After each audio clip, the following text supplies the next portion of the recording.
నమస్తే, నేను Priyanka. Welcome to A1 TV news. వివరాల్లోకి వెళ్తే, అరకు నియోజకవర్గం డుమ్రిగూడ మండలం కొర్రాయి పంచాయతీలో స్వచ్ఛతా హీ సేవ 2024 కార్యక్రమం నిర్వహించారు. ప్రధానమంత్రి నరేంద్ర మోడీ, ఆంధ్రప్రదేశ్ ముఖ్యమంత్రి నారా చంద్రబాబు నాయుడు, ఉప ముఖ్యమంత్రి పవన్ కళ్యాణ్ ఆదేశాల మేరకు పంచాయతీ సర్పంచ్ కొమ్ములు ఆధ్వర్యంలో ఈ కార్యక్రమం నిర్వహించారు.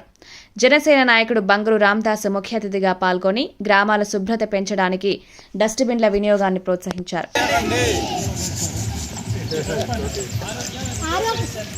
ఆరోగ్యం ఎక్కడ ఉంటే పరిశుభ్రత ఎక్కడ ఉంటే పరిశుభ్రత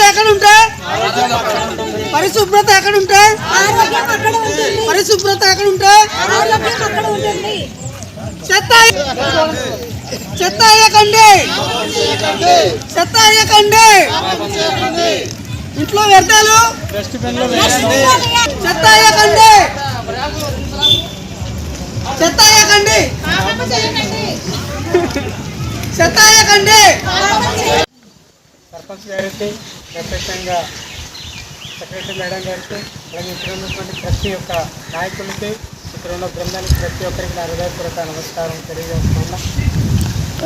స్వచ్ఛంద ఈ సంస్థ, ఈ భారత్ సేవ 2024 ఈ సేవ అనే కార్యక్రమము మన గ్రామాన్ని, మన ప్రాంతాన్ని పరిశుభ్రంగా ఉంచుకోవడానికి, మనం ఉన్నటువంటి ఆవరణంలో ఆరోగ్యంగా మేము ఉండాలంటే మా యొక్క ప్రాంతం పరిశుభ్రంగా ఉంటేనే మేము ఆరోగ్యంగా ఉంటామన్న ఆలోచన ద్వారా కేంద్ర ప్రభుత్వం, రాష్ట్ర ప్రభుత్వం ఆమోదం చేయడం జరిగింది. అదేవిధంగా మన యొక్క గృహంలో కూడా డస్ట్బిన్లు ఇచ్చారు. వాటిని మంచినీళ్ళకి వాడేస్తున్నారు. ఆ యొక్క డస్ట్బిన్లను చెత్తలు తీసుకెళ్ళి ఆ డస్ట్బిన్లు వేసి దాన్ని పోగు చేసి ఒక ప్రాంతానికి వెయ్యాలని అది ఇవ్వడం జరిగింది.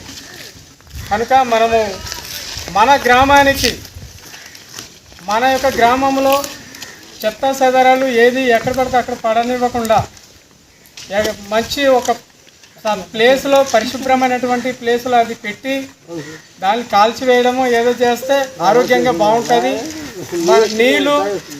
నీళ్ళు ఉన్న చోట నిల్వనివ్వకుండా, నీళ్ళు ఎక్కువ ఎక్కడైతే ఉంటాయో అక్కడ దోమలు ఉంటాయి. వాటి వలన మనకి ఆరోగ్యంగా దెబ్బతీస్తుంది. దానివల్ల మనకి జబ్బు జ్వరాలు వస్తూ ఉంటాయి. అందుకని మనము ఈ యొక్క కార్యక్రమంలో భారతదేశంలో నరేంద్ర మోడీ గారు, అలాగే ఆంధ్రప్రదేశ్ రాష్ట్రంలో రాష్ట్ర ఉప ముఖ్యమంత్రి వర్యులు, అలాగే చంద్రబాబు నాయుడు గారు, పవన్ కళ్యాణ్ గారు ఈ యొక్క కార్యక్రమాన్ని చేపట్టడం జరిగింది. కావున మనము ఇవి వినియోగించుకుంటే మన యొక్క ఆరోగ్యానికి, మన కుటుంబానికి బాగుంటుందని ఈ సభాముఖంగా తెలియజేస్తూ సెలవు తీసుకుంటున్నాం.